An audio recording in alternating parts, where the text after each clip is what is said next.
dari Westerman itu dia menyebutkan bahwa digital transformation itu adalah suatu pemikiran ulang secara radikal ya, bagaimana sebuah organisasi menggunakan teknologi, orang dan proses untuk mengubah kinerja bisnis secara mendasar. Kemudian dari Gartner itu adalah tentang bagaimana memanfaatkan teknologi dan pendukungnya untuk menciptakan model bisnis digital baru yang kuat. Jadi kalau kita lihat memang transformasi digital ini adalah sesuatu hal yang berbeda dengan bisnis yang sudah ada. Tetapi dari semua hal tersebut sebetulnya kalau kita lihat bahwa keinginan kita untuk melakukan transformasi itu juga harus diimbangi atau diikuti dengan digital mindset ya. Karena kita pergi ke dunia digital, melakukan digitalisasi, itu tidak ada gunanya kalau mindset kita masih tidak tepat ya. Mungkin kita ingat tentang bagaimana sih kita melakukan suatu transformasi penggunaan perubahan KTP ya. Mungkin Mas Revi dan teman-teman masih ingat dulu waktu kita bikin KTP masih diketik, itu dalam waktu 1 minggu 3 hari selesai kita bikin KTP di kelurahan ya. Tetapi kan ini ada kelemahannya. Kemudian ada komputerisasi itu 3 hari. Kemudian waktu kita membuat iktp itu 1 tahun. Jadi kalau kita lihat harusnya teknologi itu kan harusnya mempercepat ya suatu proses menjadi lebih efisien, lebih produktif. Tetapi yang terjadi adalah mindset yang tidak tepat itu mengakibatkan teknologi itu menjadi tidak bermanfaat, tidak memberikan manfaat yang maksimal. Mungkin kalau kita ingat dengan Alan Turing ya, mungkin dia akan bunuh diri kalau melihat aplikasi kita teknologi di Indonesia itu bukan mempercepat atau juga membuat lebih produktif ya. Kita ingat bahwa implementasi teknologi AI waktu Alan Turing memecahkan kode dari tentara Jerman itu bisa menyelesaikan perang dunia kedua itu 3 tahun ya, lebih 3 tahun ya, itu bisa selesai. Padahal kalau tanpa dia berhasil memecahkan kode perang dari Jerman, mungkin berpuluh-puluh tahun dari perang tersebut baru selesai. Dan juga kita bisa bayangkan korban, penderitaan, dan juga biaya yang harus keluar akibat perang dunia kedua tersebut. Jadi intinya harusnya teknologi itu mempercepat, membuat lebih efisien dan lebih murah dan sebagainya. Nah, itulah kenapa digital mindset ini harus menjadi core utama dalam melakukan suatu transformasi. Karena pada intinya di era digital itu adalah bagaimana menyatukan orang dan teknologi secara smooth, secara mulus. Jadi yang penting dari keseluruhan operasi itu adalah sebenarnya pola pikir digital atau digital mindset yang mampu memasukkan teknologi ke dalam peran sehari-hari mereka dan mengekstrak nilai dari teknologi tersebut. Jadi pola pikir ini bukan hanya kemampuan untuk menggunakan teknologi, tapi sebaliknya bagaimana sikap dan perilaku yang memungkinkan orang dan organisasi melihat ke masa depan. Kita tahu bahwa beberapa teknologi seperti big data, mobility, cloud computing, artificial intelligence itu adalah kekuatan-kekuatan dari kita melakukan transformasi digital. Tetapi teknologi itu hanya sebagai enabler ya, sebagai pendukung untuk kita mampu melakukan satu transformasi. Nah, agar organisasi dapat berkembang, mereka harus mampu menciptakan dan menerapkan strategi bisnis yang memperhitungkan perubahan besar yang dibawa oleh kekuatan-kekuatan itu. Jadi intinya adalah tentang mindset dulu yang harus kita perbaiki. Kira-kira seperti itu, Mas. Oke, baik Dok. Jadi utamanya di mindset dulu ya, dimulai dari mindset yang harus kita persiapkan dalam memasuki hal tersebut. Mungkin di sini Pak Cordova ada tanggapan nih Pak. Silakan Pak, kita ngobrol bersama terkait yang disampaikan oleh Dr. Handri. Baik. Iya, terima kasih Pak Revi. Terima kasih juga Dr. Handri penjelasannya tentang mindset ya. Jadi mindset ini memang sangat sangat perlu ya sebagai kita lihat ya dengan definisi digital transformation bukan hanya dari sebuah penerapan teknologi, tapi itu adalah sebuah proses kita bertransformasi atau kita transformasi itu bukanlah proses yang oke kita definisikan hari ini gitu ya, lalu akan jadi besok atau 2-3 hari kemudian atau mungkin dalam 1 bulan. Tapi transformasi adalah proses di mana proses itu mungkin terdiri dari proses-proses kecil. Nah, jadi waktunya ini akan lama, makanya diperlukan mindset yang menjaga konsistensi kita atau behavior kita atau sikap dan perilaku kita sebenarnya supaya tetap teringat apa sih alasan kita melakukan effort bertransformasi yang sangat besar ini. Nah, itu harus benar-benar diawali oleh mindset memang. Mungkin kalau saya boleh menganalogikan nih Mas Revi ya, tentang mindset ini dihubungkan dengan salah satu hobi saya nih masak nih, gitu masak gitu ya. Mungkin Mas Revi atau Pak Handi juga senang masak nih karena lagi WFH gitu kan. Hobinya masak ya Pak ya? Gitu. Saya baru tahu tuh Pak. Jadi Iya. kalau misalnya kita melihat uh, orang masak nih ya, orang masak kita melihat masak itu ngapain sih sebenarnya? Melakukan proses kan supaya nanti ada hasilnya. Hasilnya masakan. Bagaimana kita melakukan proses itu dengan baik, tentunya sudah ada guideline-nya nih, ada guideline-nya which is sebenarnya resep dan tata caranya gitu. Tapi beda halnya ketika orang yang masak hanya nanti akan sekedarnya saja, yang penting masakannya jadi dan mengikuti resep gitu ya. Dibandingkan dengan orang yang memasak punya mindset, oh, saya ingin mencoba menghasilkan masakan yang memang benar-benar bisa enak di lidah gitu, memuaskan setiap orang yang mencicipi gitu. Pasti beda gitu ya. Dari mindset itu karena dari sikap dan perilaku itu ada hal-hal yang bisa memberikan konsistensi tadi gitu ya. Kita jadi lebih aware, kita lagi jadi lebih bisa berstrategi dalam melakukan suatu hal tersebut. Gitu sih Pak Revi. Jadi memang makanya kenapa kita di topik kali ini tentang digital transformasi kita tidak membahas dari sisi teknikal gitu, tapi dari sisi strategik, bagaimana strategik itu bisa dibuat ya memang diawalinya dengan mindset tadi sehingga strateginya tadi bisa lebih holistik di develop oleh para stakeholder yang ada di suatu organisasi. Gitu sih Pak Revi. Oke, baik. Terima kasih Pak Kordofa. Jadi tadi diumpamakan sebagai masak ya. Ketika kita memiliki strategi yang lebih ya, tentunya hasil masakannya akan lebih baik ya Pak Kordofa ya dibanding ketika kita tidak memiliki strategi di awal ataupun mindset yang uh, menginginkan bahwa oh hasil masakannya itu ingin lebih bisa memuaskan orang banyak, katakanlah seperti itu. Baik, ini menarik sekali nih. Terima kasih nih Pak Cordova dan juga Dr. Handri membuka wawasan rekan-rekan kita semua terkait apa yang harus disiapkan di awal gitu ya. Mungkin selanjutnya selain ketika kita sudah mempersiapkan dari sisi mindset, hal apa lagi nih dok yang bisa dipersiapkan lebih setelah kita tadi sudah disebutkan oleh Dr. Handri ya dan juga Pak Cordova yang awal utama itu adalah mindset tadi. Silakan dok mungkin disampaikan hal lain yang bisa menjadi uh, apa yang harus diperhatikan dan apa yang utama di dalam digital transformasi ini dok. Silakan dok. Ya. Mungkin kalau kita kembali kepada tujuan dari apa itu digital transformation kan itu adalah bagaimana membuat suatu perusahaan itu menjadi agile ya, merespon terhadap perubahan market yang selalu berubah, kemudian membuat operasi lebih otonomus dan remote. Itu kan sesuatu yang baru ya di dalam pekerjaan kita nantinya. Kemudian juga lebih loyal, gimana meningkatkan customer loyalty, gimana caranya gitu kita supaya customer kita loyal terhadap produk kita. Kemudian juga masalah innovation, budaya innovation, dan juga increase internal collaboration, gimana meningkatkan collaboration. Kalau tadi sebelumnya kita kalau bekerja tuh selalu berkompetisi, tapi sekarang kita diminta berkolaborasi gitu. Kemudian tentunya adalah masalah sustainable economic. Semua ini adalah tujuan daripada digital transformation. Nah, dari situ sebetulnya kalau kita lihat setelah kita ingin melakukan digital transformation, yang pertama kali yang harus dibentuk adalah tadi mindset yang sama ya, harus punya mindset yang sama, kemudian membentuk tim.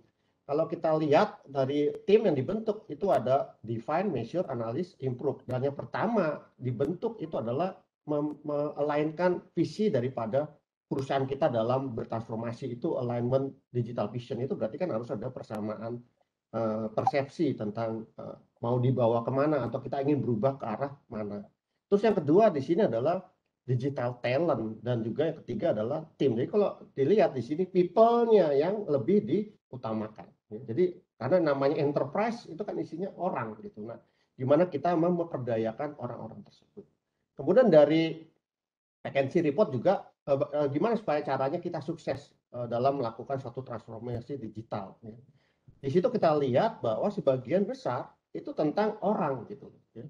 Pertama maunya pemimpin yang punya digital savvy ya, punya memahami tentang teknologi digital yang tepat di tempat dia berkarya. Kemudian yang kedua building capability, jadi orang lagi gitu. Jadi gimana kita meningkatkan kemampuan orang tersebut. Kemudian empower people to walk in the new way, itu juga masalah orang.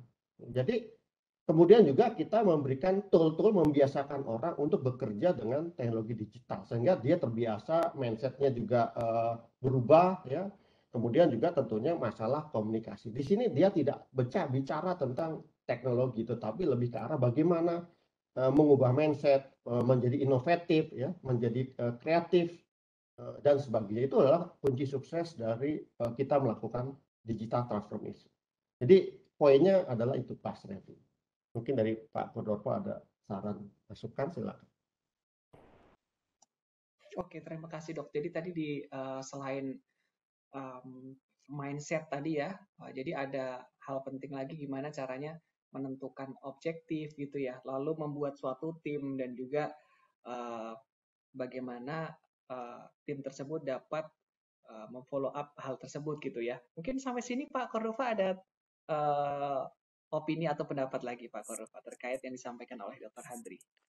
Ya, ini yang terakhir ini justru hal yang menarik ya, karena seperti yang disampaikan tadi oleh Pak Dr. Handri terkait digital transformation itu, mungkin teman-teman perlu menyadari di sini, memang di awal kita sudah berbicara tentang teknologi gitu ya, teknologi dari digitalisasi gitu. Tetapi yang teman-teman nanti dalam ketika balik lagi nanti ke organisasinya atau ke pekerjaannya gitu ya, ketika ada strategi untuk atau ada keinginan untuk melakukan digital transformasi gitu, coba deh kita lihat dulu nih organisasi kita gitu ya, ini dari sisi orang-orangnya ini seperti apa gitu. Jadi itu yang harus juga menjadi sebuah konsiderasi karena based on experience Yokogawa ya, ketika kita mensupport customer untuk melakukan digital transformation, kebanyakan langsung masuk ke area enabler atau solusi, tetapi ternyata dari sisi readiness atau sisi maturity-nya ketika kita melakukan assessment gitu ya, itu juga menjadi hal yang sangat krusial untuk diimprove gitu terkait organisasinya sendiri gitu ya. Oleh karena itu di sini hasil research-nya McKinsey ini sendiri juga sudah membuktikan hal itu dari pengalaman Yokogawa, terus di research oleh McKinsey juga kalau memang orang ini menjadi hal yang krusial untuk di develop dan dikondisikan terlebih dahulu gitu, seperti itu. Banyak juga nanti perusahaan dalam 3 tahun kebelakangan gitu ya, industri-industri juga sudah mulai menyadari sebenarnya mindset ini dari organisasi mereka itu harus dirubah gitu, dan orangnya memang harus berubah dulu sebelum merubah dari proses dan teknologinya. Seperti itu sih komennya Mas Evi. Oke, terima kasih Pak Kodomo. Jadi people ini merupakan faktor utama juga dan yang paling penting ya. Oke. Betul, betul. Oke, baik dok, baik Pak Cordova. Tadi setelah disampaikan oleh Dr. Handri ya, jadi setelah kita menentukan mindset, lalu menentukan objektifnya dan juga mempersiapkan timnya, lalu hal apa lagi nih dok selanjutnya ya? Jadi kita masih penasaran ketika sudah disiapin baseline-nya, kan tentunya kita ingin tahu nih strateginya bagaimana. Ya silakan Dr. Handri dilanjutkan. Oke, jadi setelah kita menyadari tentang pentingnya digital transformation, sudah ada awareness, kemudian juga orang-orangnya sudah punya visi yang sama, tentu kita harus punya peta jalan atau roadmap. Kita menyebutnya sebagai enterprise architecture. Kenapa perlu roadmap? Ya karena supaya kita nggak salah jalan. Seperti kita ingin pergi dari suatu tempat ke tempat lain, itu kan kita selalu pakai peta ya, supaya kita bisa mengetahui jalan dari sini ke sana itu efektif, ya, tidak kena macet, waktu yang cepat, dan juga sampai ke tujuan tidak terlambat dan sebagainya. Mungkin kalau diilustrasikan juga seperti kita bangun rumah, ya.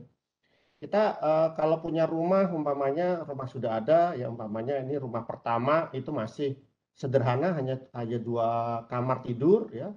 Penghuninya juga cuma 4 orang gitu. Mungkin kita tidak perlu punya peta, ya. Tidak punya arsitekturnya, gambar arsitekturnya pun mungkin sederhana, ya 3 lembar, cuma 2 lembar gitu, ya. Kita tahu gimana cara nguras bak mandi, cara membersihkan kamar, kemudian cara kita membersihkan kebun dan sebagainya. Itu kalau diilustrasikan kan seperti di perusahaan ada divisi-divisi dan sebagainya. Tetapi begitu sudah masuk ke dalam rumah kita yang lebih kompleks, ya mungkin di suatu waktu kita menjadi jadi sultan gitu, ya, atau sultan mana gitu. Sultan sekarang nggak per daerah tapi per area, ya. Itu mungkin kita perlu satu arsitektur, ya, yang detail dan jelas tentang bagaimana pengelolaan rumah tersebut, ya. Pengelolaan rumah kalau diibaratkan ya seperti juga perusahaan, cara membersihkan kamar tidur, menguras kolam renang, ya, menguras bak mandi, tandon air, kemudian juga cara merawat tanaman yang mahal-mahal, itu ada suatu hal yang harus kita kelola, ya. Jadi pada intinya, kalau kita ibaratkan rumah itu seperti perusahaan, ya. Di perusahaan pun kita punya divisi marketing, divisi HRD, ada divisi engineering, dan divisi lainnya yang bekerja untuk satu tujuan mensukseskan perusahaan tersebut. Jadi intinya adalah tujuan dari kita membangun enterprise arsitektur itu adalah bagaimana mengharmonisasikan pengelolaan manajemen, tempat tidur, aset dalam kegiatan kita sehari-hari, ya. Siapa yang bersihin kamar, anak nomor 1, yang bersihin rumah, taman itu anak nomor 2, kemudian yang masak siapa, yang ngurus mobilnya siapa, itu adalah bagaimana agar di rumah itu terjadi satu harmonisasi, ya, sehingga visi, misi, dan tujuan keluarga itu tercapai. Nah, hal yang sama sebetulnya juga kalau kita ilustrasikan di perusahaan juga sama. Perusahaan punya visi, kemudian punya bisnis, punya informasi, punya aplikasi, dan punya infrastruktur. Yang sekarang itu mungkin kita ketahui bahwa sering terjadi namanya silo-silo di setiap departemen atau di setiap cabang. Jadi setiap departemen mungkin butuh aplikasinya ini, di tempat lain aplikasi seperti ini. Kemudian juga, tapi datanya mereka terpecah-pecah, ya, tidak bisa saling terhubung, tidak bisa saling memanfaatkan. Sehingga untuk itulah kenapa kita menyarankan untuk melakukan satu transformasi digital, kita perlu punya namanya cetak biru, ya, satu roadmap di situ, yaitu dengan menerapkan namanya digital enterprise arsitektur yang menyatukan antara visi dan misi perusahaan, bisnis proses, information, application, dan infrastruktur yang terkoneksi secara digital. Nah, kira-kira kita tahu bahwa masalah di perusahaan tadi saya sempat singgung adalah masalah tentang makin berkembangnya suatu perusahaan, makin besarnya, cabangnya di mana-mana, kemudian karyawan yang keluar masuk, ya, tentunya juga harus karyawan barunya ini kan harus beradaptasi secara cepat tentang tugas dan tanggung jawabnya. Kemudian bisnis proses yang terpecah-pecah, yang tidak selaras dengan divisi lain, kemudian data yang terpecah, kemudian juga adanya suatu redundancy, satu double standar, atau tidak ada standar application yang sama, atau infrastruktur. Kemudian juga kita mengalami yang namanya adanya COVID-19. Yang ini mengubah cara kita berbisnis, itu juga salah satu masalah yang dihadapi oleh sebagian besar organisasi. Kira-kira seperti itu kenapa kita perlu melakukan pemetaan atau membuat peta jalan atau roadmap dari suatu perusahaan dalam melakukan transformasi. Seperti itu, Mas Revi. Oke, baik Dok, terima kasih banyak. Jadi tadi dari awal ya disampaikan pembahasan kita di pagi hari ini terkait strategi penerapan transformasi digital, ya, mulai dari mindset-nya dulu dipersiapkan, lalu mempersiapkan tim gitu ya, Dok, ya. Lalu setelah itu menyiapkan peta jalannya tadi, ya, roadmap-nya istilahnya, dan didapat arsitektur enterprise atau enterprise architecture. Mungkin rekan-rekan ngobrol kita di pagi hari ini, wah sudah mulai penasaran lagi nih apa yang ingin ditanyakan. Silakan bagi saya mengingatkan kembali jika terdapat hal yang ingin ditanyakan atau disampaikan, silakan di chat melalui chat box di Webex ini ya. Nanti kita akan bahas bersama tentunya oleh narasumber kita dengan Dr. Handri dan juga Pak Cordova terkait pertanyaan Bapak Ibu langsung ya. Baik Dok, tadi sudah disampaikan terkait enterprise architecture ya. Lalu mengapa kita butuh peta jalannya itu ya Dok ya, pakai roadmap-nya itu. Dan juga manfaat dari enterprise architecture itu apa gitu Dok. Mungkin sambil menunggu rekan-rekan ini mungkin ada beberapa pertanyaan, silakan disampaikan. Dr. Handri bisa melanjutkan, mungkin memberikan sharing terkait manfaat dari enterprise architecture itu sendiri apa nih Dok? Ya, oke. Jadi kenapa kita perlu mengembangkan atau juga membuat IE di suatu perusahaan waktu kita ingin melakukan suatu digital transformasi? Karena tentunya dengan IE ini kita mampu memetakan bisnis proses, risiko, dan juga analisa beban kerja. Jadi kita perhatikan kan mungkin di bagian divisi satu dan divisi lain itu beban kerjanya berbeda ya, resikonya juga berbeda. Kemudian juga bagaimana proses redesign atau akuisisi perusahaan itu juga menjadi lebih baik. Kemudian juga manfaat dari enterprise architecture itu juga memastikan bahwa bisnisnya itu inline dengan tujuan dari korporasi. Jangan sampai kita bikin suatu proses bisnis yang tidak mendukung strategi korporasi. Kemudian yang lainnya adalah bagaimana meningkatkan interoperability serta pengelolaan sistem yang lebih mudah, memastikan data korporat terdistribusi secara jelas beserta penanggung jawabnya, mendukung pencapaian KPI manajemen, kemudian juga mendukung pelaksanaan monitor standar sistem manajemen dan mendukung pengambilan keputusan. Ini adalah beberapa manfaat kenapa kita perlu mengembangkan atau membuat IE waktu kita ingin melakukan suatu digital transformation.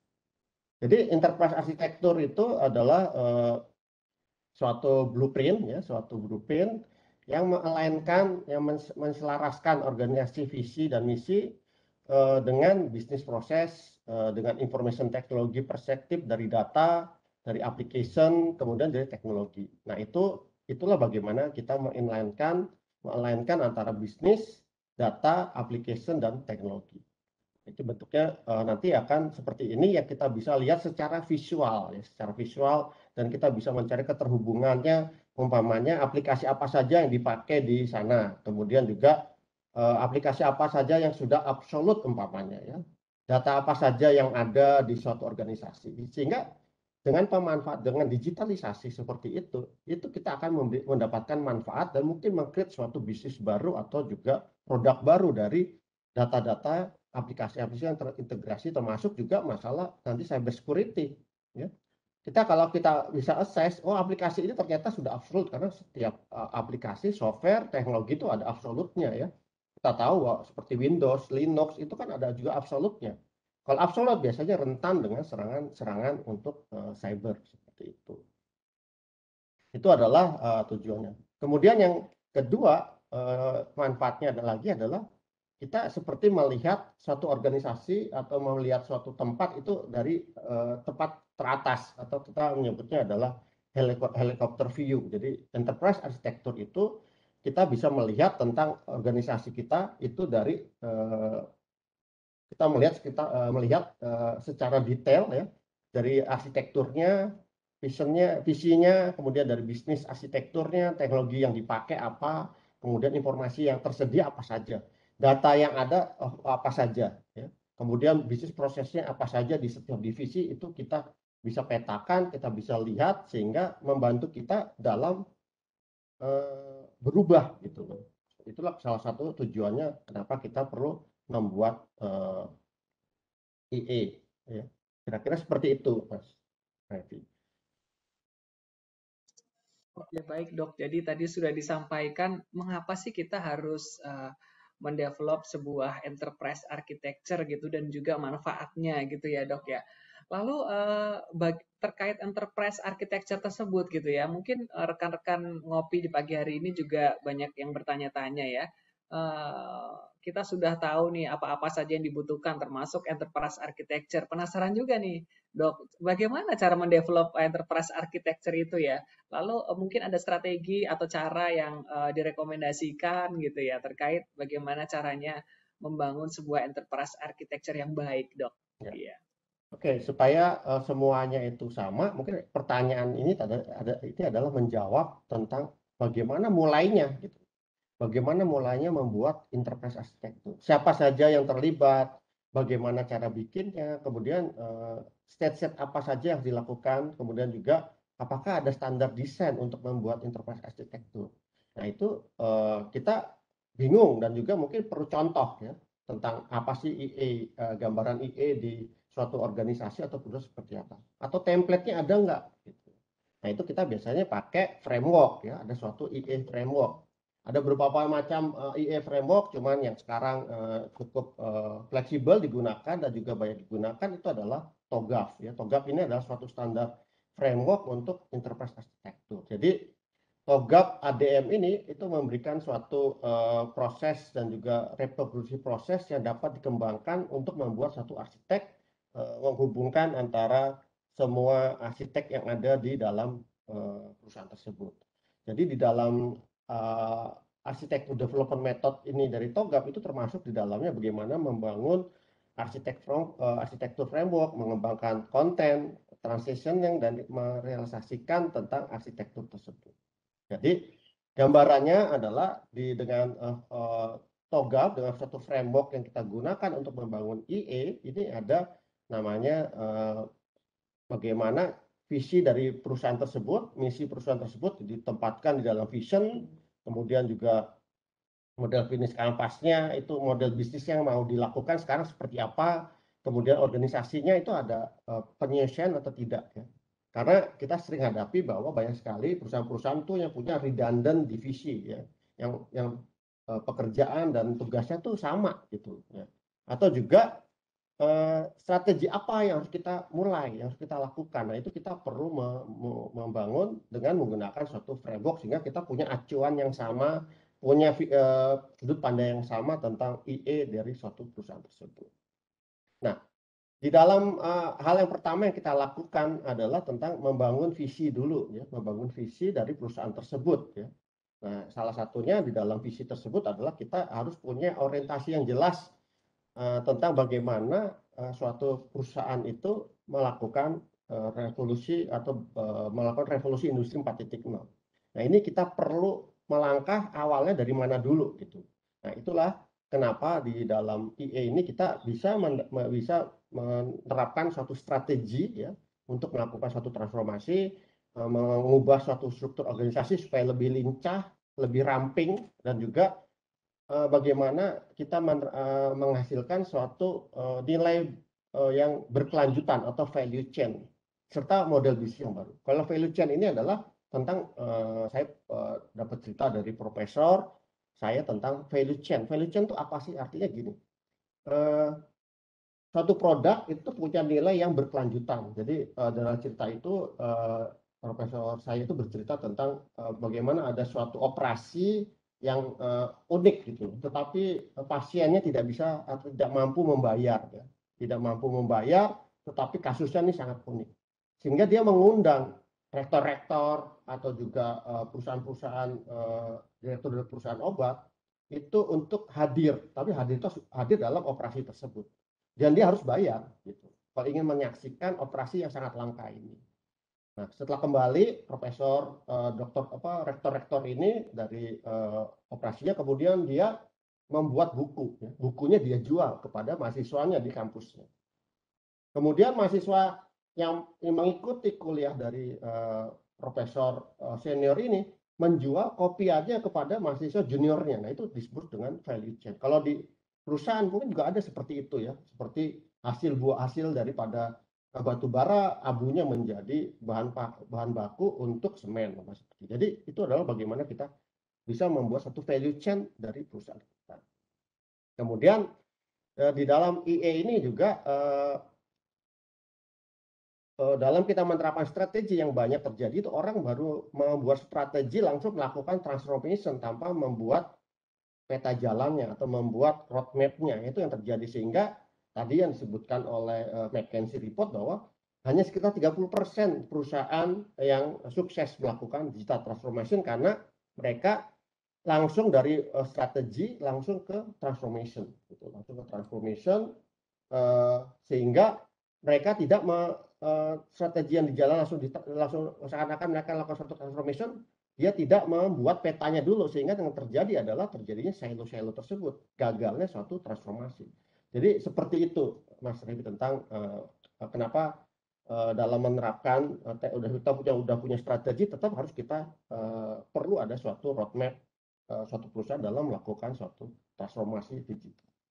Demikian Mas Revi dari saya tentang digital enterprise architect. Oke, terima kasih dok. Tadi udah disampaikan, wah strategi yang direkomendasikan untuk bagaimana sih mendevelop enterprise architecture ya. Tadi ke Bapak Ibu, rekan ngopi sekalian, tadi kita sudah panjang lebar ngobrol bersama dengan Dr. Handri ya. Namun, wah sekarang mungkin saya gantian nih dok ya, ngajak ngobrol Pak Cordova ya. Selamat pagi Pak Cordova. Mohon maaf tadi terlalu asik nih ngobrol sama Dr. Handri gitu ya. Nggak apa-apa. Tadi iya, Itu banyak tadi banget informasinya dari Dr. Handri ya, iya, karena beliau juga betul seorang betul. praktisi ya yang banyak banyak mensupport industri, dan bukan cuma industri ya, tapi berbagai organisasi dalam melakukan digital transformation ya. Jadi itu top lah, secara summary disampaikan semua ke teman-teman pagi hari ini. Iya, terima kasih dok. Lalu mungkin gantian nih, saya coba ngajak ngobrol Pak Cordova nih ya dok ya. Tadi informasinya sudah disampaikan oleh Dr. Handri terkait strategi tersebut ya.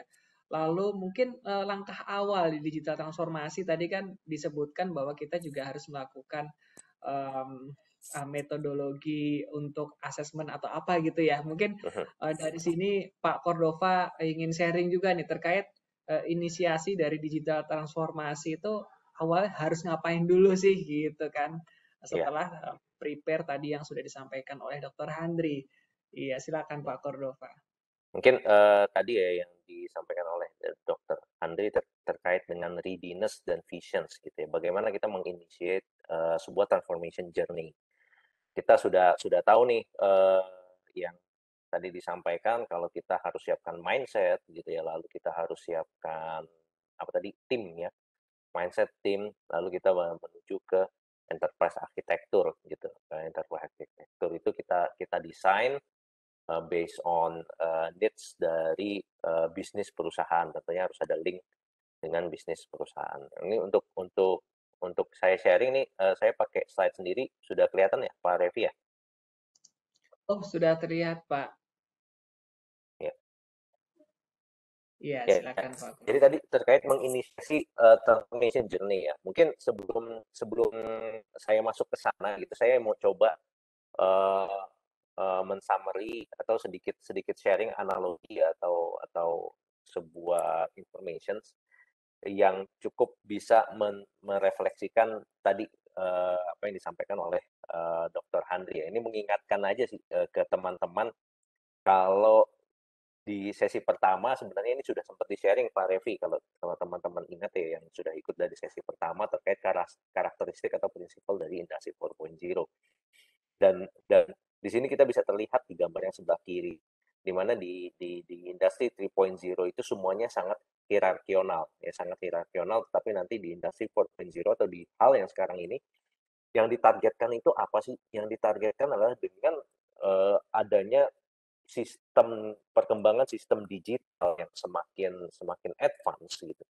Maka Industri 4.0 ini menawarkan interconnectivity atau interoperability antar satu sama lain. Kalau di sini dianalogikan sih, smart factory itu semua equipment ya. Tetapi sebenarnya kita bisa perluas lagi, kalau bukan hanya equipment saja di sini atau sesuatu yang berbentuk mesin, tetapi sesuatu yang berbentuk sebuah proses dari operations, kan perusahaan terdiri proses-proses ya, itu juga bisa terintegrasikan. Jadi dari prosesnya terintegrasi, lalu equipment-nya terintegrasi, sehingga saling ngomong jadi tahu, saya lagi ada di state ini loh, gitu ya, karena saya lagi mau memproduksi ini, nanti ada equipment lain, oh kalau gitu saya harus menyiapkan yang ini supaya nanti kamu prosesnya bisa lebih berjalan. Nanti equipment lain juga berkomunikasi dengan equipment yang satunya, dia udah sampai sini, oh kita harus siap-siap nih sampai sini. Oleh karena itu itulah yang disebut dengan smart industry. Karena sebuah sistem saling terinterkoneksi gitu ya, proses di perusahaan juga saling terinterkoneksi sehingga menjadi lebih cepat prosesnya dengan dibantu teknologi digital ya. Decision making juga menjadi lebih cepat. Nah, tentunya dengan kalau kita melihat tadi analogi rumah yang Dr. Handri sampaikan, kalau rumahnya masih simple, hal ini bukanlah sesuatu yang sulit gitu ya, bisa di-manage atau kita mungkin hanya butuh planning gambar tiga halaman saja drawing gitu. Tapi bagaimana ketika rumahnya tadi kompleks atau organisasinya besar gitu ya, bukan bukan small enterprise lagi tapi sudah uh, apa uh, enterprise yang um, multi multi country ya atau yang secara internasional global global enterprise gitu. Itu tentunya proses-proses tersebut sangat-sangat kompleks. Jadi makanya tadi enterprise architecture lah yang bisa menjadi sebuah solusi bagaimana bisnis proses, equipment, stakeholders yang ada di company tersebut bisa saling terinterconnect. Jadi silo-silo tadi tidak tidak timbul dalam proses digital transformasi tadi. Nah, ini kira-kira tadi seperti itu. Jadi teman-teman bisa bisa bisa pahami. Nah, sekarang pertanyaannya adalah tadi yang Pak Revi sampaikan, gimana sih kita memulai ketika kita sudah punya sebuah peta nih, walaupun petanya mungkin belum begitu begitu detail ya, tetapi kita sudah punya tahu nih, oh kita industri 4.0 kita atau transformation digital transformation kita interkoneksi atau mappingnya enterprise architecture-nya seperti ini loh, gitu ya. Tentunya kita harus balik lagi, kita harus melakukan assessment. Kita harus mulai dari mana? Kita harus melakukan assessment. Ya, assessment tujuannya apa assessment?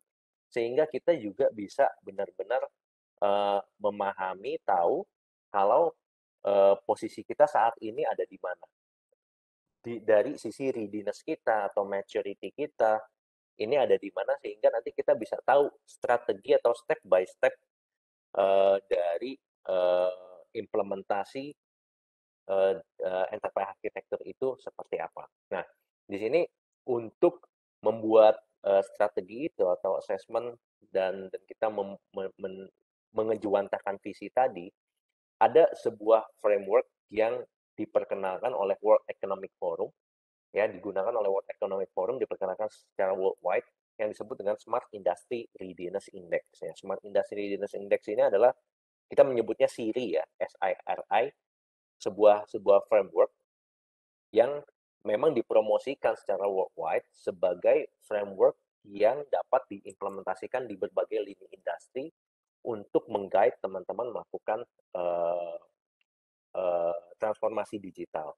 Nah, kenapa ini merupakan suatu framework yang dipromosikan? Karena mempunyai sebuah database yang secara worldwide mengkoleksi indeks-indeks dari industri-industri yang ada. Nah, bagaimana Smart Industry Index ini bekerja atau bagaimana kita baiknya mendevelop sebuah visi ya dari enterprise architecture tadi. Nah, kita pahami dulu kalau untuk melakukan transformasi tadi ya, transformasi ini bukan serta-merta implementasi teknologi, tetapi adalah sebuah proses yang kini kita summary sebagai LEAD ya, learn, evaluate, architect, dan deliver. Learn itu gimana sih? Kita tahu key konsepnya, stakeholder di company itu mengerti, oh kita melakukan digital transformation itu tujuannya akan seperti ini loh, gitu ya. Akan seperti ini itu nanti akan dibutuhkan interconnectivity antar satu sama lain sehingga secara enterprise arsitektur kita ini seperti ini gitu ya atau nanti secara hasil akhir akan seperti apa gitu ya. Tentunya setiap industri itu walaupun marketnya sama pasti akan mempunyai strategi atau learn konsep yang berbeda. Lalu kita melakukan evaluate. Evaluate ini fase assessment tadi yang saya sampaikan. Lalu arsitek arsitek ini mulai melakukan development, perencanaan, dan deliver, melakukan implementasi. Tentunya ini harus sirkular ya. Sirkular artinya kita harus selalu mengecek lagi sehingga dapat secara continuous dan sustain. Gitu. Nah, untuk melakukan lead ini ada framework yang mudah untuk dipahami yang disebut dengan Smart Industry Readiness Index tadi yang saya sampaikan, yang membagi area menjadi 3 bagian, yaitu proses, teknologi, dan organisasi.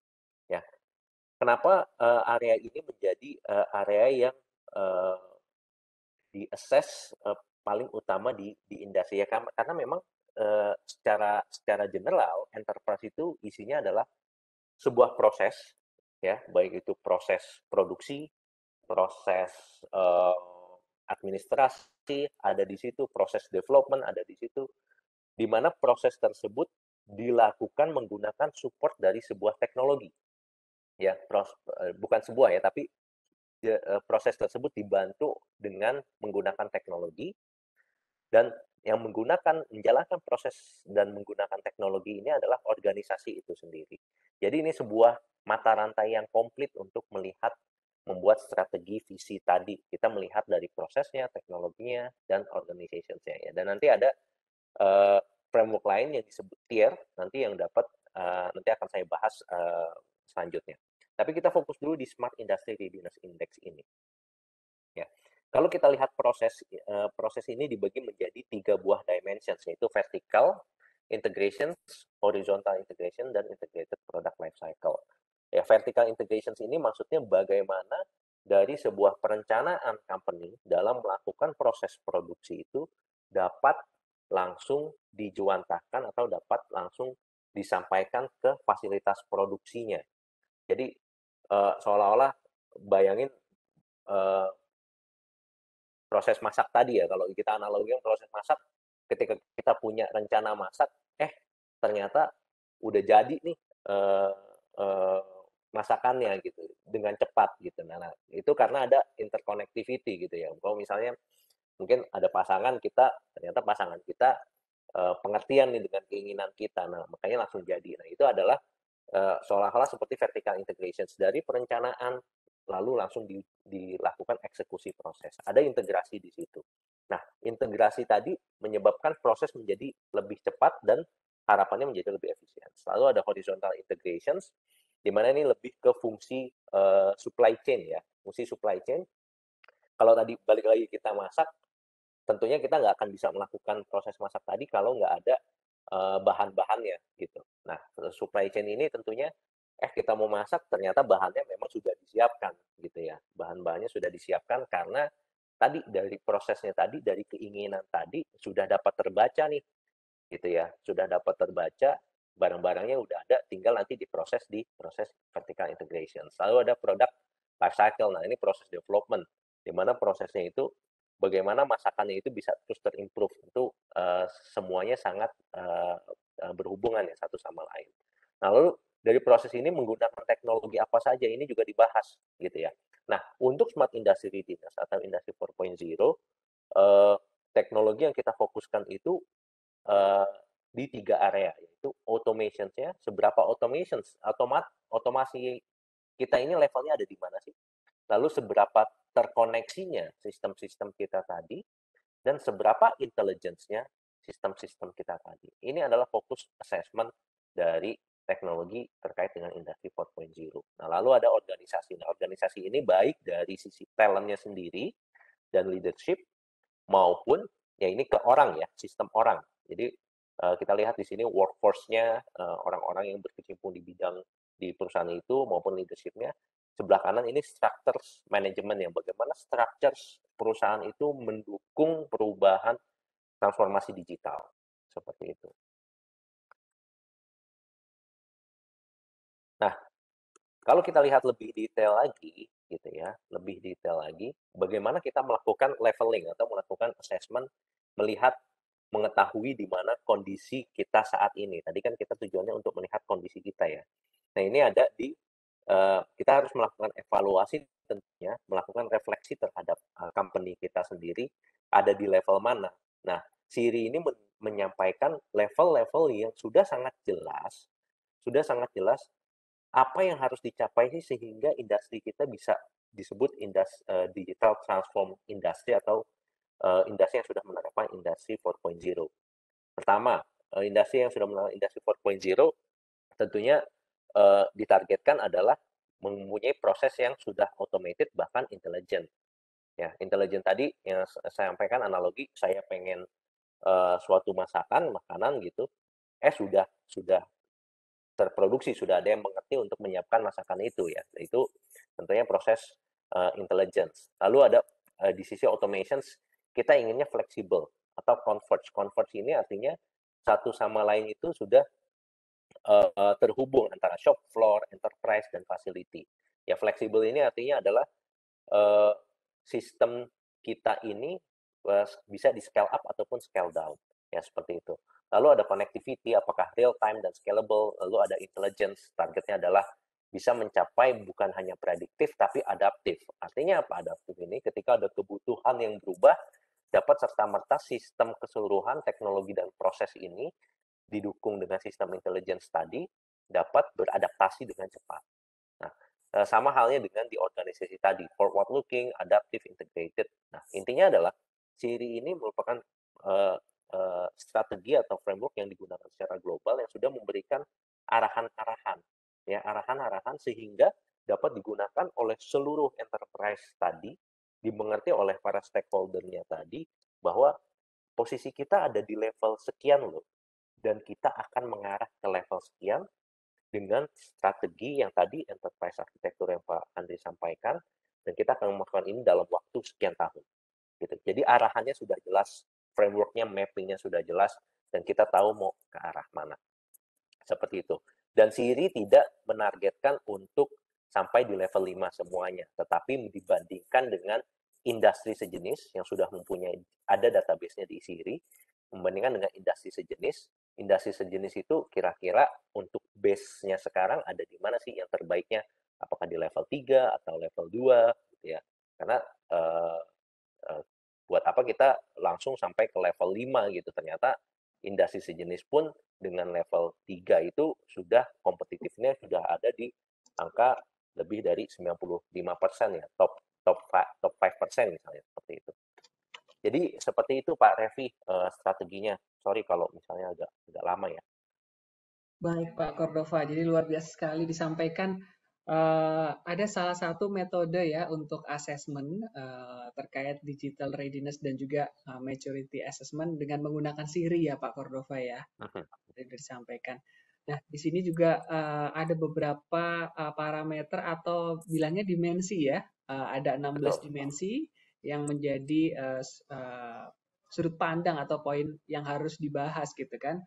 Nah, lalu kita tuh harus kan ada 16 nih Pak Cordova ya. Lalu kita menentukan harus mulai dari mana ini bagaimana ya? Karena kalau ngelihat 16-16 ya tentunya kan fokus kita jadi kurang terarah tuh Pak Cordova. Ya mungkin Pak Cordova bisa menjelaskan ketika ada 16 dimensi ini mana yang harus diutamakan terlebih dahulu gitu untuk menindaklanjuti bagi rekan-rekan kita di industri setelah menempuh asesmen tersebut gitu Pak Cordova. Nah, ini menarik sekali nih, Mas Revi, gitu ya. Karena kita dalam melakukan transformasi atau implementasi dari digital transformasi tadi, tentunya ada batasan. Batasannya apa sih? Gitu. Batasannya resource sebenarnya yang paling penting ya. Resource karena tidak mungkin resource suatu company itu dialihkan semua untuk melakukan implementasi digital transformasi tapi tidak melakukan apa aktivitas produksi gitu ya.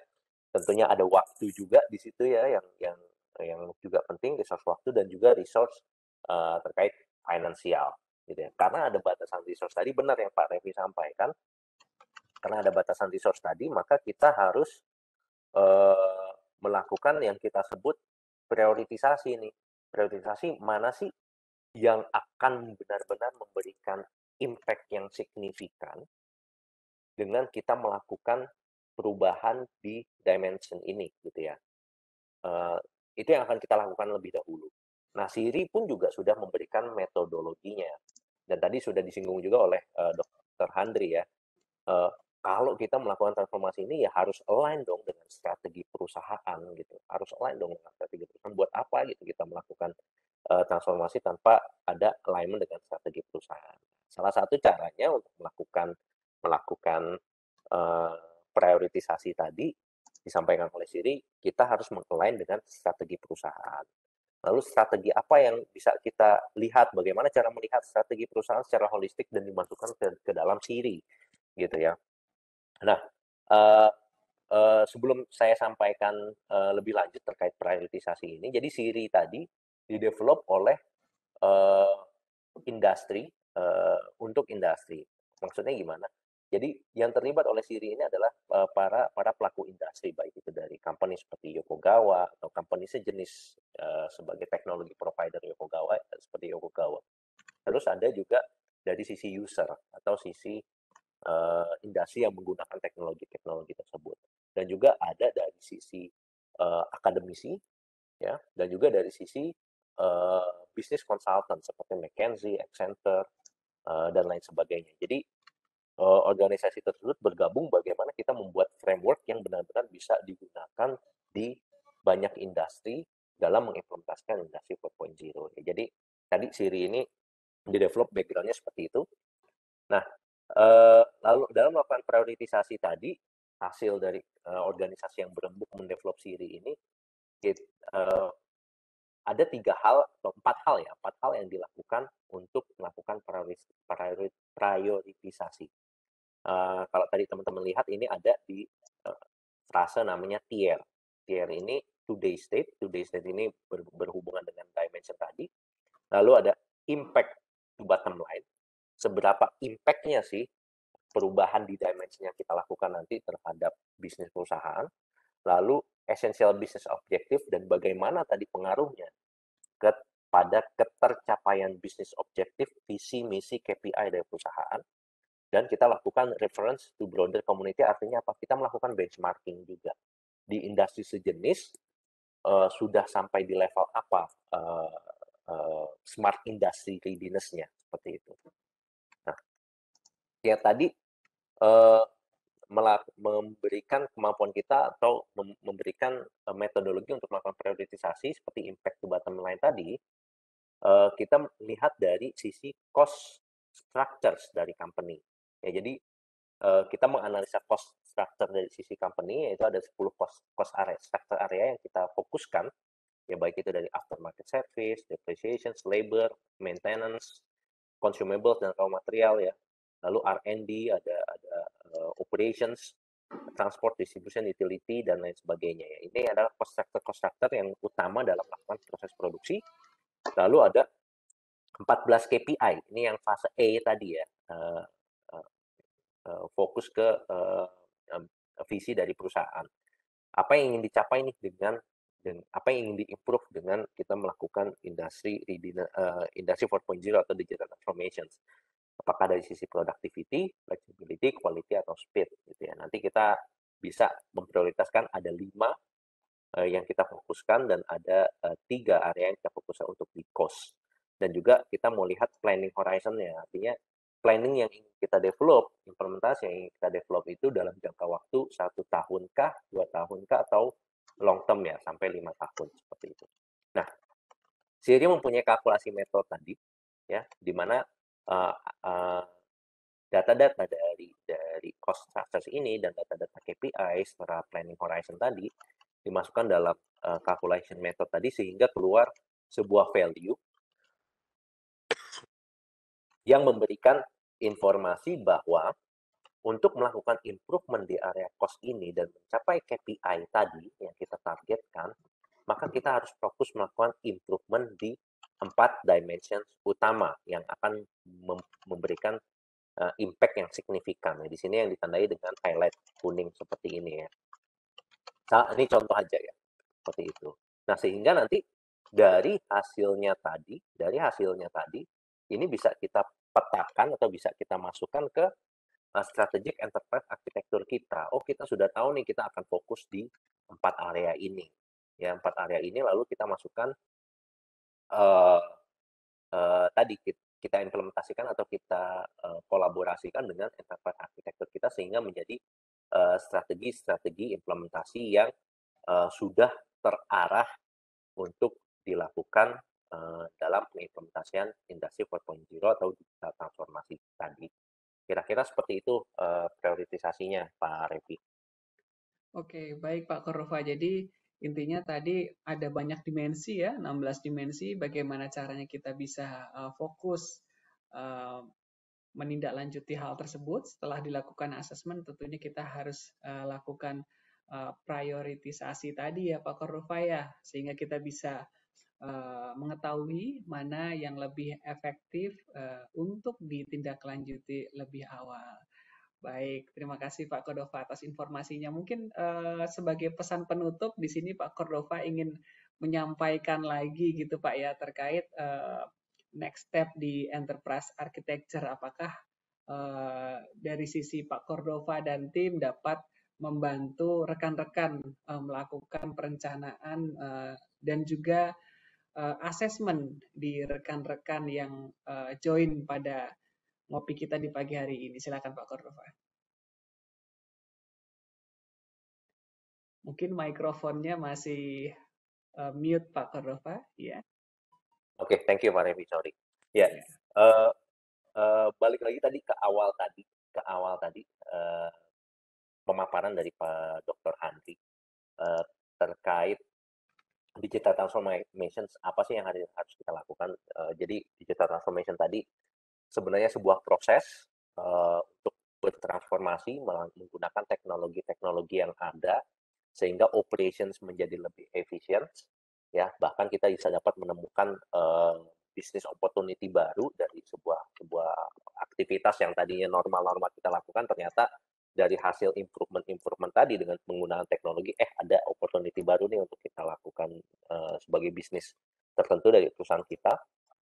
Dan itu diawali oleh mindset dan lalu development sebuah tim, lalu kita develop sebuah strategi.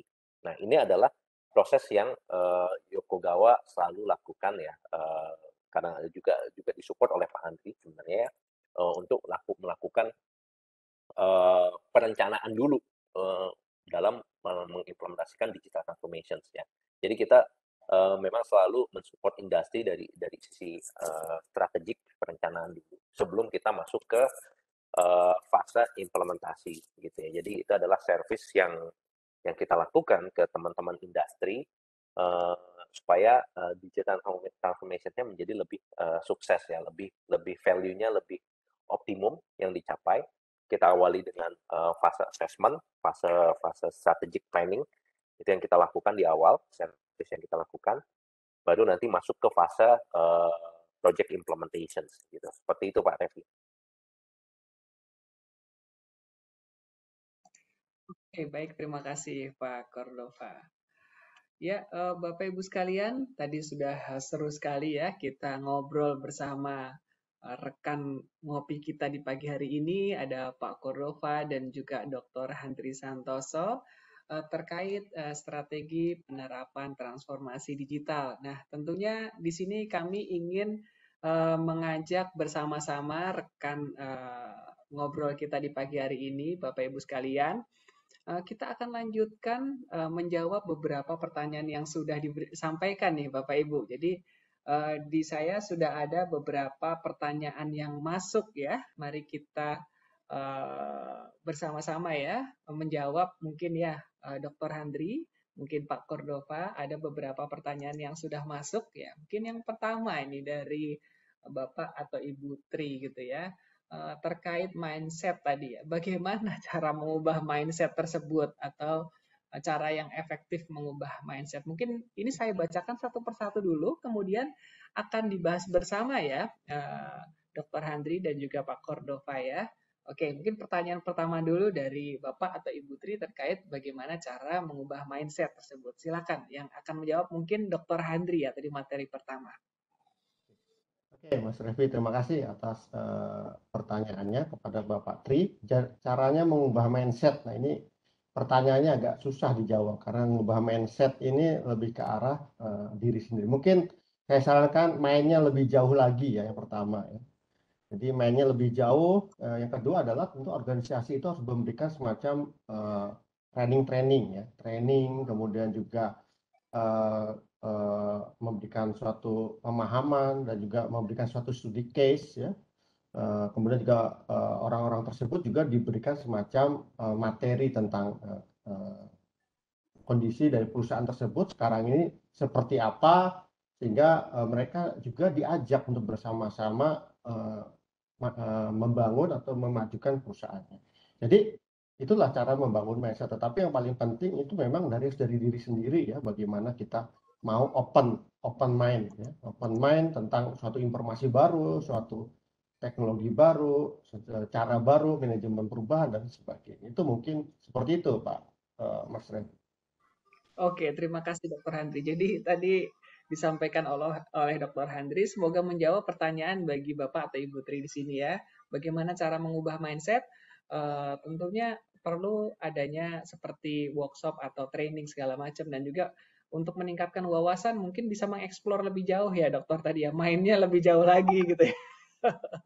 Biar pengalamannya lebih banyak, wawasannya juga, oh rekan-rekannya mendapat wacana bahwa parameter mungkin yang baik itu seperti ini sehingga bisa mengikuti. Baik, terima kasih Dokter Handri. Mungkin karena sudah Pak ada Revi, banyak pertanyaan di sini. Ya, mungkin saya bisa menambahkan sedikit ya ya, terkait mindset ini silakan ya. Pak Kordova. Kan based on experience nih, biasanya ketika kita berbicara tentang digital transformations atau autonomous operations ini, uh, mindset di area operator biasanya atau yang langsung berhubungan dengan operations mesin gitu ya, di fasilitas produksi, sama seperti dulu ketika saya punya pengalaman mencoba merubah teknologi dari pneumatic ya, di salah satu perusahaan dulu pneumatic teknologi automations ke elektronik gitu. Loh, kalau ada automations nanti saya bekerja sebagai apa dong gitu ya. Atau kalau misalnya nanti mesinnya cerdas, saya nggak dibutuhkan lagi gitu. Jadi ini mindset ini juga perlu teman-teman di sini analisa ya, atau pahami bahwa digital transformation itu sebenarnya adalah sebuah tools untuk mensupport kita melakukan pekerjaan lebih efisien gitu ya. Jadi dengan adanya autonomous system, jadi pekerjaan-pekerjaan yang lebih rutin itu bisa digantikan dengan mesin, sehingga nanti kita juga perlu mengupgrade diri dalam arti kita hanya melakukan analisa dan decision making di level yang lebih tinggi. Jadi bukan melakukan decision making untuk melakukan start atau stop saja gitu ya. Tetapi decision making kira-kira saya harus startnya di jam berapa ya ini biar hasilnya nih efisien, misalnya seperti itu. Jadi mindset untuk terus mengupgrade diri itu juga penting, Pak Revi, kita sampaikan ke organisasi kita. Oke, baik. Terima kasih Pak Kordova. Tadi sudah ditambahkan juga. Jadi mindset untuk mengupgrade diri itu juga penting ya Pak Kordova ya di dalam organisasi kita. Oke, dalam organisasi Bapak Ibu sekalian tentunya. Baik, terima kasih Pak Kordova. Terima kasih Dokter Handi. Tentunya ini banyak pertanyaan yang masuk ya. Namun mungkin kita coba jawab dengan lebih cepat dan lebih singkat karena waktu yang sudah menunjukkan 10:15. Kita hanya punya waktu 15 menit lagi ya Bapak Ibu, saya batasi. Selanjutnya adalah pertanyaan dari Pak Bayu mungkin. Dalam membuat roadmap, siapa saja yang harus terlibat? Nah, mungkin cukup jawaban singkat dulu saja nih, Pak Kordova atau Dr. Handri ya. Saya dulu kali ya. Boleh, boleh. Silakan Pak Kordova. Ya, mungkin tadi ada, saya kalau nggak salah ngelihat slide-nya Dr. Handri terkait leadership gitu ya. Tentunya, yang McKinsey report itu, dalam membuat roadmap siapa saja yang harus terlibat. Tentunya lini-lini leader di company tersebut gitu ya. Itu mereka harus terlibat dalam pembuatan roadmap. Kenapa dari sisi leader itu harus melakukan itu? Karena transformasi itu berhubungan dengan visi yang ingin kita capai gitu ya, dan visi-visi itu biasanya dijuantahkan ke area, disampaikan ke fungsi-fungsi leadership yang ada di company, baik itu dari top management ya, presiden, director, vice president, turun ke general manager, lalu ke manager, line manager, itu mereka ngerti tentang visi perusahaan yang ingin dicapai. Jadi mereka harus terlibat di area tersebut, dan di fase di lini manajerial atau leadership yang bawah itu juga mengerti apa sih yang sebenarnya terjadi uh, di area operations ya, di area productions ya, seperti itu. Jadi uh, leader itu sangat penting menjadi kunci dalam transformasi digital, termasuk untuk melakukan pembuat roadmap, karena mereka mengerti visi dan mereka juga bisa melihat secara detail atau berhubungan secara day to day ke lini operations atau production, seperti itu sih, Pak Revi. Oke, baik, terima kasih Pak Cordova.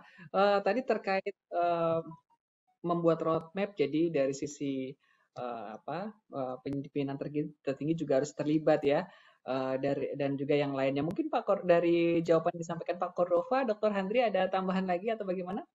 Ya, tadi sama sih sebetulnya. Jadi kan tadi Ya. salah satu unlocking untuk digital transformation itu adalah kita mempunyai leader-leader ya yang digital savvy, right digital savvy tadi gitu. Kemudian tentunya juga kita tentunya juga harus bagaimana kebutuhan daripada customer kita yang berubah juga, itu juga harus kita perhatikan gitu. Itu tambahannya saja Pak Mas Revi.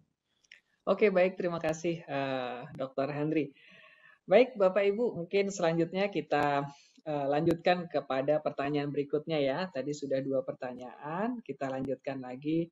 Ada pertanyaan dari Pak Hendro mungkin ya. Apakah ada roadmap standar untuk jenis-jenis industri yang ada gitu?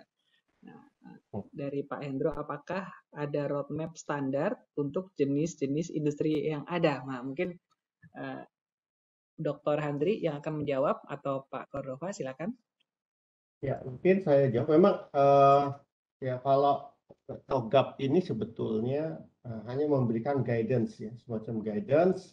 Standar dari setiap industri itu biasanya tergantung dari perusahaannya. Jadi template-nya mungkin ada, tetapi yang standarnya itu tergantung kepada budaya dari perusahaan tersebut. Jadi beda juga gitu. Jadi nggak bisa juga digunakan. Tetapi framework itu sebetulnya dari TOGAP itu sudah memberikan semacam guidance ya. Nanti tinggal disesuaikan dengan kebutuhan dari perusahaan tersebut.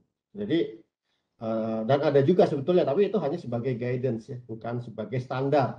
Jadi semuanya guidance, template yang beberapa kita bisa adopsi. Itu ada di TOGAP, mungkin bisa masuk ke togap.org. Seperti itu, Mas Revi. Oke, terima kasih Dr. Handri. Ya mungkin bisa menjawab ya Pak Hendro. Jadi apakah ada roadmap standar? Tentunya bentuknya framework ya Pak Hendro. Itu bisa menjadi basis panduan, namun lebih kepada masing-masing perusahaan memiliki spesifik ya standar yang bisa diaplikasikan mungkin. Mungkin kita cukupkan ya untuk jawaban kepada Pak Hendro. Selanjutnya untuk pertanyaan dari Pak Diki. Nah, di sini ada pertanyaan dari Pak Diki. Apakah enterprise architecture ini bisa meningkatkan sustainability perusahaan? Ya, silakan mungkin di sini akan dibahas oleh Pak Cordova atau Dr. Handri nih. Pertanyaan dari Pak Diki ya. Apakah enterprise architecture ini bisa meningkatkan sustainability perusahaan? Silakan.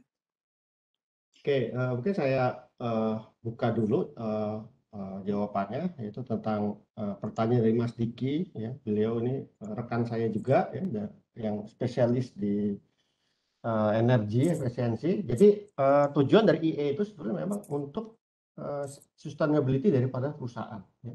Karena kalau kita lihat IE itu bukan sesuatu yang dibuat saat ini dan juga digunakan seterusnya. Ini sama seperti bikin peta ya. Kan kita nggak mungkin kan pakai peta yang dibuat Google tahun 2010 umpamanya. Yang kita pakai di 2021 kan nggak seperti itu. Tapi kan selalu diupdate. Ya. Selalu diupdate peta tersebut. Sama juga seperti IE itu harus kita update, disesuaikan dengan perusahaannya gitu loh. Hasil yang kita sudah capai kan harus kita update. Kemudian kebutuhan market seperti apa, kemudian teknologi seperti apa, kemudian juga absolute teknologinya sudah tidak bisa digunakan. Berarti kita harus update terus untuk menjaga agar perusahaan kita tetap sustain. Kira-kira seperti itu. Oke, baik. Mas Cordova, silakan. Iya, mungkin dari Pak Cordova ada tambahan. Ya, untuk pertanyaan kita. meningkatkan sustainability ya. Iya. Sustainability kalau tadi yang disampaikan oleh Pak Handri, sustainability terkait operations. Tetapi kalau saya misalnya saya nangkepnya pertanyaannya adalah meningkatkan sustainability yang terkait dengan apakah perusahaan itu running green atau tidak gitu ya, atau running environmentally friendly atau tidak gitu ya. Jadi ketika apabila itu yang ingin di, di ditanyakan gitu ya, maka Pak Diki mungkin bisa nanti bisa balik ke LinkedIn-nya Yokogawa Indonesia ya. Di situ kita sudah post report kita bagaimana digital transformation tadi atau autonomous operations itu berefek terhadap efisiensi atau sustainability achievement dari perusahaan itu sendiri gitu ya. Jadi kalau kita lihat dengan pengimplementasian teknologi digital tadi yang terkoordinasi dengan baik sehingga bisnis atau operation perusahaan menjadi lebih efisien.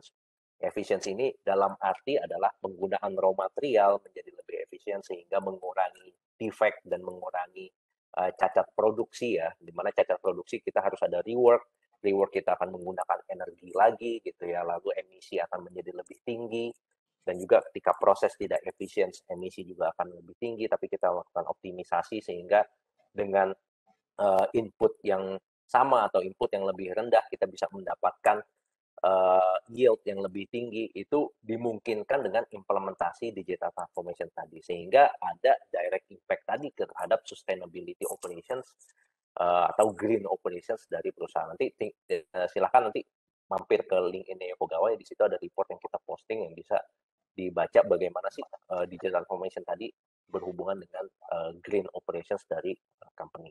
Gitu Pak Revi. Oke, baik. Semoga menjawab ya. Semoga menjawab Pak Diki. Namun nanti kalau seandainya masih belum ketemu nih ya, Pak Diki sama Pak Cordova dan juga Dr. Handri bisa ngopi langsung, kopi darat itu. Ngobrol bareng ya.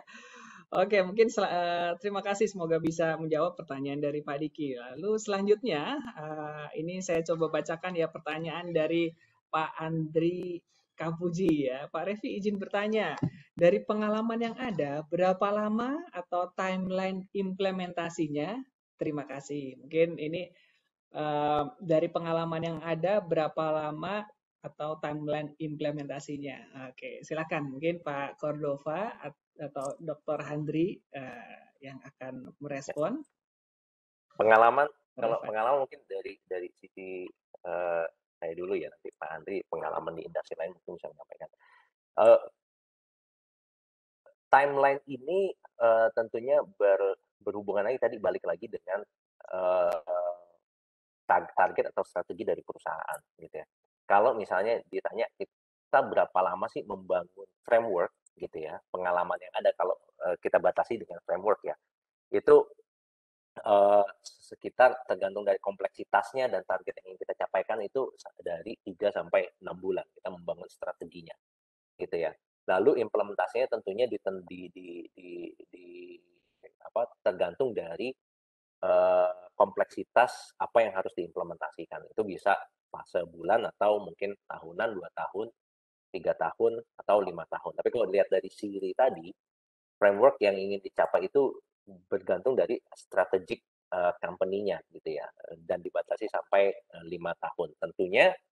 Tentunya di sini bukan berarti dalam jangka waktu 5 tahun atau jangka waktu yang kita targetkan itu kita lalu berhenti melakukan itu, tidak gitu, karena harus terus bergulir terus transformasi ini karena teknologi berkembang lebih cepat, lalu adaptasi juga harus dilakukan lebih cepat, dan dengan adanya implementasi di awal tadi mempermudah untuk adaptasi tadi gitu. Jadi jawabannya kalau membangun framework mungkin dalam waktu 3 sampai 6 bulan gitu ya, lalu implementasinya based on kompleksitas masing-masing dari company seperti itu.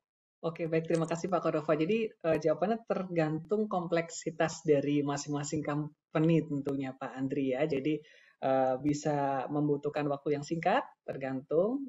Jika company-nya lebih kompleks, tentunya akan membutuhkan waktu yang lebih panjang. Terima kasih, semoga menjawab Pak Andri Kapuji ya di sini ya. Lalu ini banyak pertanyaan dari Bapak Ibu lainnya. Mungkin mohon maaf kita hanya bisa tinggal bacakan satu saja karena terkait waktu ya.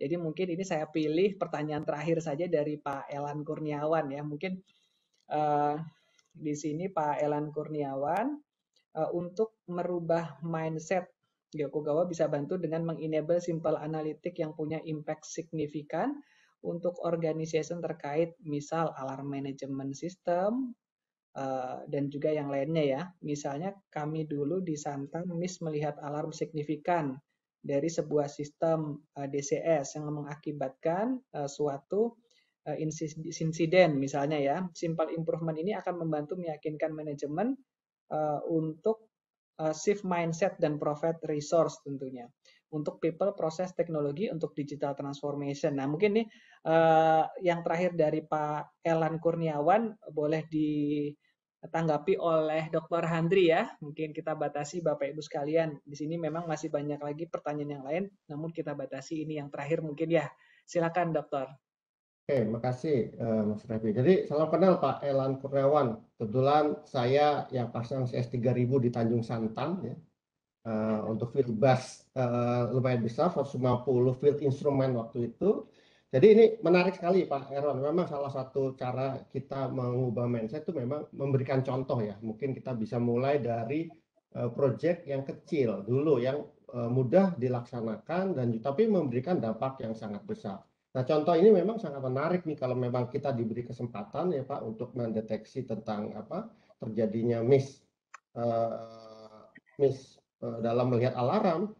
Umpamanya kita dengan menerapkan suatu prediction failure ya, kegagalan memprediksi suatu kegagalan dengan menggunakan artificial intelligence, kemudian hasilnya cukup memberikan dampak, itu mungkin salah satu juga yang kita membuat mindset daripada manajemen itu bisa lebih berubah ya, dan melihat manfaat daripada kita dalam melakukan satu transformasi ya. Ini cukup menarik Pak Erwan, terima kasih atas masukannya. Demikian Mas Revi dari saya. Iya, terima kasih Dr. Handri. Semoga bisa menanggapi pertanyaan atau tanggapan dari Pak Elan ya. Baik, mengingat waktunya sudah mendekati pukul 10.30 ya, saya mohon maaf kepada Bapak dan Ibu yang lainnya. Pertanyaannya akan kami jawab melalui daftar pertanyaan yang akan nanti kami akan share kembali via email ya. Baik, di sini saya akan coba menutup acara ngopi kita pada pagi hari ini ya. Jadi terkait bagaimana strategi penerapan transformasi digital tadi sudah disampaikan oleh Dr. Handri dan juga Pak Cordova pada sesi 9 ini 23 Februari 2022. Namun jangan lupa, jangan lewatkan, kita masih punya satu sesi terakhir Bapak Ibu ya, yakni sesi 10. Nah, di sini kita akan sharing session terkait transformasi digital mungkin ya, di mana akan menghadirkan rekan ngobrol tentunya yang juga berpengalaman di bidangnya dan juga cukup menarik. Terima kasih atas partisipasi dari Bapak Ibu sekalian. Stay safe, stay healthy, dan sampai jumpa pada event selanjutnya. Wassalamualaikum warahmatullahi wabarakatuh.